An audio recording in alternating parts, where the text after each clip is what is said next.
이놈 새끼 또 내 차 가지고 갔네. 이 새끼가 그 새끼라니까요. 도대체 어딜 싸돌아 다니는 거야? 여기만 보고 가요. 한 번만. 머리는 차갑게, 가슴은 뜨겁게. 가슴은 뜨겁게. 기억하십니까? 우리가 국가대표였던 시절 아무도 우리를 의심하지 않았던 날들을. 그 시절 우리는 경기장에 서기만 해도 박수가 쏟아졌고 언론은 국가의 자랑이라 우리를 칭송했습니다. 아버지 사건은 갑자기 왜? 이것을 어디서 났을까? 넌 엄마가 그렇게 미워?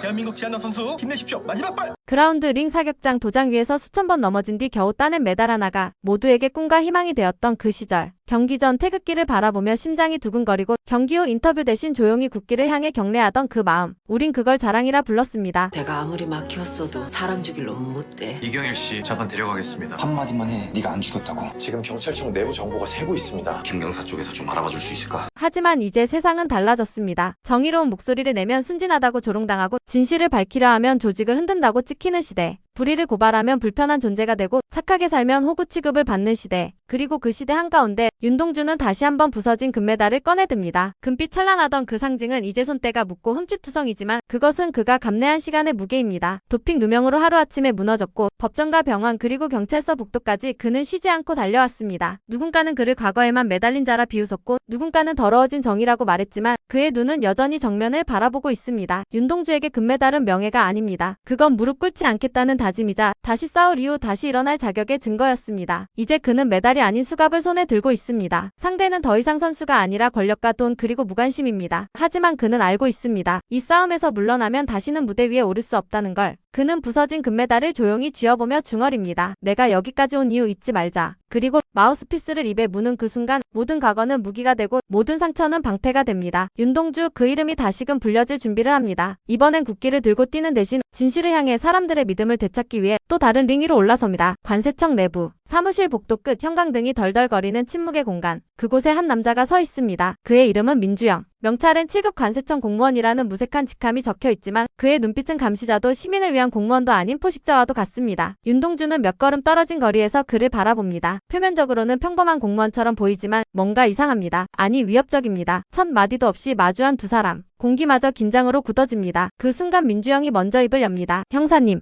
이쪽에서 일하시는 건 드문 일이군요. 자연스럽지만 차가운 말투. 그 안에는 도발과 견제가 섞여 있습니다. 윤동주는 미세하게 눈썹을 찡그립니다. 단속 협조처 방문했습니다. 조사를 위한 절차일 뿐입니다. 말끝은 공손하지만 목소리는 날카롭습니다. 민주영은 잔잔한 미소를 띠며 말합니다. 공무원은 법을 지키는 사람들이잖아요. 의심보다 신뢰가 먼저 아닐까요? 그 말에 윤동주의 눈이 찰나에 냉기를 띱니다. 형사로서 수많은 피의자와 범죄자를 상대해온 그였기에 이처럼 정상적인 말로 속내를 감추는 유형이야말로 가장 경계해야 할 대상이란 걸 그는 너무도 잘 알고 있습니다. 이 사람 뭔가 이상해. 그는 속으로 중얼입니다. 말은 하지 않지만 온몸이 반응하고 있습니다. 이건 단순한 정보 협조 차원의 방문이 아닐 수 있다는 경고 신호. 민주영의 책상 위에는 정리된 서류들과 노트북 그리고 인형 하나가 놓여 있습니다. 누군가 보기엔 평범하지만 윤동주의 눈에는 이상하게 정돈된 정적이 오히려 위장된 무질서처럼 느껴집니다. 너무 깨끗해. 숨기고 있는 게 분명히 있어. 그리고 그의 시선은 탁자 구석 살짝 벌어진 서랍으로 향합니다. 한순간 윤동주의 눈동자가 작게 흔들립니다. 그 안에 다른 형식의 공무서류가 일부 보입니다. 관세청 문서가 아님이 확실한 폰트 그리고 표기 방식. 이 안에 뭔가 있다. 단순한 밀수 따위가 아니야. 그는 확신합니다. 오늘의 이 짧은 만남은 앞으로 거대한 사건의 문을 여는 시작이 될 것입니다. 경찰청 내부에서 흘러나온 정보로 인해 작전이 번번이 실패합니다. 윤동주는 점점 더 강한 의심을 품고 주의를 경계하기 시작하죠. 몇 번이고 우연이라 넘기기엔 너무 정교하고 치밀한 대응이 계속되고 있었기 때문입니다. 우리 안에 누가 있어. 분명히 우리가 가는 곳마다 먼저 도착한 놈들이 있어. 회의실, 차가운 형광등 아래 강력 특수팀원들이 둘러앉은 테이블 위로 무거운 침묵이 깔립니다. 윤동주의 말에 모두의 시선이 흔들립니다. 신재영은 손을 모은 채 고개를 숙였고 지안나는 입술을 꾹 다문 채 윤동주를 응시합니다. 그때 김종현의 눈과 윤동주의 눈이 마주칩니다. 말은 없지만 어딘가 묘한 긴장감이 흐릅니다. 종현, 넌 알고 있던 거 아니야? 한나의 질문은 날카롭고 직설적입니다. 종현은 짧은 숨을 들이신 뒤 조용히 고개를 젓습니다. 내가 뭘 알겠어. 나도 여기 있는 너희만큼 지금 혼란스러워. 그의 대답은 애매했고 윤동주는 그 모함 속에 불신을 느낍니다. 팀워크가 무너지기 시작하는 순간 그들의 적은 점점 더 가까워지고 있다는 사실만큼은 분명했습니다. 동주는 무전기를 들고 어딘가로 나섭니다. 그가 도착한 곳은 정보계. 보안 로그 기록을 확인하려는 그에게 시스템 관리자가 말합니다. 형사님, 그 정보는 일반 열람 권한으론 안 됩니다. 그럼 누가 접근 가능해요? 감사실 그리고 경찰청 기획조정실 몇 분이요. 동주는 이 리스트에서 익숙한 이름을 하나 발견합니다. 김종현. 기획조정실의 자문으로 파견된 적이 있는 그가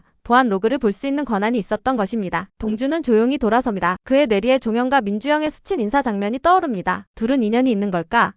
아니면 우연한 마주침이었을까? 그날 밤 동주는 팀원들을 비밀리에 불러 모읍니다. 이번 작전은 보안 등급을 최고로 올릴 거야. 경찰청 서버에도 안 남게 준비해. 지안나는 조용히 묻습니다. 그래서 배신자가 진짜 있는 거야? 있다면 이번엔 딱 잡아낼 거야. 작전명 블랙아웃. 모든 통신 차단, 내부 보고 금지. 오직 현장 팀원들만 알고 있는 극비 수색 작전이 시작됩니다. 윤동주는 작전지로 향하는 차 안에서 묵묵히 메달을 꺼냅니다. 금이간 표면을 쓰다듬으며 그는 중얼이죠. 이번엔 절대 놓치지 않아. 이번엔 그녀의 국가대표 시절 모두가 숨을 죽이며 지켜보던 결승전. 그 순간 방아쇠를 당기기 전에 정적은 그녀에게 너무 길고도 깊게 각인되었습니다. 한 발, 단 하나의 실수. 그 총성이 울리고 예상치 못한 탄도 변화로 인해 동료가 쓰러졌습니다. 그 사건은 단순한 경기 사고였지만 언론은 그녀를 가만두지 않았죠. 집중력이 떨어졌다. 위험한 선수다. 감정 기복이 심하다. 그녀의 성과와 희생은 하루아침에 모두 부정당했고 카메라는 그녀의 얼굴을 클로즈업하며 책임을 묻는 듯한 질문만을 던졌습니다. 그녀는 그날 이후 웃지 않았습니다. 사격장에서 수천 번 방아쇠를 당기며 만들어낸 기록보다 단 한 번의 실수가 그녀의 이름을 덮어버렸죠. 사격대에서 내려온 뒤에도 그녀는 감정을 숨기고 살아야 했습니다. 동료를 다치게 했다는 자책, 모든 시선을 감당해야 했던 트라우마. 그래서 그녀는 표정 하나 없이 무표정하게 웃는 법을 배워야 했습니다. 하지만 윤동주는 알고 있었습니다. 그녀가 얼마나 노력했는지, 얼마나 진심이었는지. 경찰학교 시절 그는 늘 지안나를 지켜보았고 남들 눈에는 차가워 보일지언정 그녀의 손끝은 늘 조심스러웠다는 걸 알고 있었죠. 그녀가 팀 훈련 도중 혼자 남아 땀을 흘리던 장면도 새벽까지 남아 자기 사격 데이터를 반복해서 확인하던 모습도 윤동주는 다 기억하고 있습니다. 그래서 그는 조용히 다가가 말합니다. 괜찮아. 난 내가 어떤 사람인지 아니까. 그 말에 지안나는 멈춰섭니다. 익숙한 듯하지만 낯설게 들리는 이 말 한마디가 잠시 그녀의 단단한 감정을 흔들죠. 그녀는 눈을 피하며 말합니다. 지금 그런 말 아무 도움 안 돼. 나 아직 그때를 잊지 못했어. 윤동주는 미소 짓지 않습니다. 대신 고개를 끄덕이며 말하죠. 그래, 잊지 않아도 돼. 넌 그걸 이겨낼 거니까. 그들의 대화는 짧았지만 그 속에는 지난 세월만큼의 무게가 담겨 있었습니다. 아무도 알지 못했던 지안나의 상처, 그 상처를 이해하고 감싸려는 윤동주의 마음. 이날 이후 지안나는 처음으로 어딘가에 다시 기대볼 수 있을지도 모른다고 느꼈습니다. 경일이 뺑소니 자수를 했다는 소식을 듣고 윤동주는 한 걸음에 경찰서로 달려갑니다. 복도 끝 유리창 너머로 보이는 취조실. 그 안에 앉아있는 경일은 고개를 푹 숙인 채 미동도 없습니다. 윤동주는 천천히 걸음을 옮깁니다. 그가 문을 열고 들어서자 경일은 고개를 듭니다. 그 눈빛엔 공허함과 체념이 뒤섞여 있습니다. 왜 이제야 왔어? 윤동주는 입을 열지 않습니다. 대신 앉은 자리에서 경일을 바라봅니다. 형, 나 진짜 어떻게 해야 할지 모르겠어. 경일의 목소리는 떨렸고 그 안에는 두려움이 가득했습니다. 하지만 아무 말 없이 앉아있는 그의 손은 미세하게 떨리고 있었습니다. 윤동주는 그 손을 바라보다가 조심스레 말합니다. 넌 뭘 숨기고 있는 거야? 그 말에 경일은 아무 대답도 하지 않습니다. 입술을 꾹 다물고 눈을 내리깁니다. 잠시 후 문이 열리고 경일의 어머니가 들어옵니다. 그녀는 윤동주를 보자마자 손을 붙잡고 호소합니다. 우리 애는 사람 하나 못 죽여요. 믿어주세요. 동주야, 너는 알잖니? 경일이 어떤 앤지. 윤동주의 눈빛이 흔들립니다. 그의 기억 속 언제나 밝고 온화하던 경일의 모습이 떠오릅니다. 운동 후배로서, 친구로서, 그리고 삶을 같이 고민하던 동료로서. 하지만 지금 그의 앞에 있는 사람은 어떤 거대한 죄를 뒤집어쓴 피해자입니다. 진실은 어디에 있는 걸까? 경일은 계속해서 침묵하고 윤동주는 그의 눈빛에서 무언가를 읽으려 합니다. 마치 눈동자 속 어딘가에 진실이 숨어 있을 것처럼. 형, 내가 뺑소니 낸 거 맞아. 근데 경일이 입을 엽니다. 그 말의 시작에 윤동주는 온몸이 굳어듭니다. 내가 운전한 건 맞는데 누가 날 그렇게 만들었는지 말 못해. 아직은. 윤동주는 그의 말을 받아들이기 힘들어 보입니다. 무언가 억지로 숨기고 있는 듯한 경일, 혹은 그보다 더 큰 두려움이 있는 듯한 경일. 밖으로 나간 윤동주는 지안나와 마주칩니다. 그녀는 조용히 묻습니다. 경일이 정말 자백했어? 응. 근데 거짓말이야. 아니, 전부는 진실이 아니야. 왜 그렇게 생각해? 경일이 나랑 같이 있던 시간 그 애는 절대 그런 애가 아니야. 무슨 사정이 있어? 그 순간 동주의 머릿속을 스쳐 지나가는 하나의 이름. 오종구. 그가 이 사건에 연루되어 있다는 확신이 점점 선명해집니다. 모든 퍼즐 조각이 그에게로 향하고 있습니다. 윤동주는 결심합니다. 경일을 위한 싸움이자 자신이 잃어버린 정의를 되찾는 길. 내가 진실을 찾아낼게. 경일이 지켜줄게. 강력특수팀은 이번 작전만큼은 반드시 성공시키겠다는 각오로 지하 창고로 향합니다. 이전의 실패들이 모두 내부 정보 유출 때문이라는 사실이 밝혀지면서 팀원들은 서로에 대한 신뢰보다는 경계를 품게 되었죠. 하지만 이번만큼은 보안이 철저히 유지되었기에 모두가 기대에 찬 눈빛으로 현장에 나섭니다. 지하 창고 주변은 조용했습니다. 아니, 지나치게 조용했습니다. 열어. 신재홍이 외칩니다. 특수 장비로 자물쇠를 따고 안으로 들어선 그 순간 내부는 텅 비어 있었습니다. 또 없고 사람도 없습니다. 그 자리에 남아있는 것은 그들의 도착을 조롱하듯 게임 오버라 적힌 스프레이 낙서뿐이었습니다. 또 선수를 쳤다고. 지안나가 혀를 깨물 듯 말하고 윤동주의 얼굴엔 분노가 어리기 시작합니다. 이제 확신이 섰어. 내부에 있다. 그리고 그 중심에 있는 자는 윤동주는 아무 말 없이 스마트워치를 확인합니다. 그가 남몰래 심어둔 위치 추적기가 알 수 없는 신호를 보내고 있었기 때문이죠. 그는 급히 차에 올라탑니다. 목적지는 단 하나. 관세청 민주영의 사무실. 심호흡을 한 뒤 윤동주는 어두운 복도를 지나 민주영의 사무실 문 앞에 섭니다. 손엔 초소형 몰래카메라가 들려있고 목덜미에선 땀이 흐르기 시작합니다. 조용히 문을 열고 어두운 사무실 안으로 들어선 순간 철컥 문이 닫히며 뒤에서 걸쇠가 채워지는 소리가 들립니다. 윤동주가 뒤돌아보자 그곳엔 이미 민주영이 서 있었습니다. 어둠 속에서 그가 내뿜는 공기는 차갑고 무거웠습니다. 형사님, 그는 짧게 웃으며 말합니다. 여긴 제 공간입니다. 허락 없이 들어오시면 무단 침입입니다. 윤동주는 한치도 물러서지 않은 채 응수합니다. 증거가 필요했습니다. 더는 피할 수 없어서요. 민주영은 웃음을 거둡니다. 그리고 그의 얼굴에서 그동안 드러나지 않았던 본성이 드러나기 시작하죠. 이제 와서 무슨 정의입니까? 형사님, 우리가 살아남으려면 때로는 눈을 감아야 할 때도 있는 겁니다. 그의 말은 서늘했고 그 서늘함 속엔 타협과 배신이 가득했습니다. 윤동주는 카메라를 숨긴 손을 주먹으로 꽉 쥡니다. 그리고 조용히 말합니다. 나는 그 눈을 감는 순간 내가 아니라는 걸 알게 됐어요. 두 사람 사이엔 정적이 흐릅니다. 전과는 다른 종류의 싸움이 물리적인 충돌이 아닌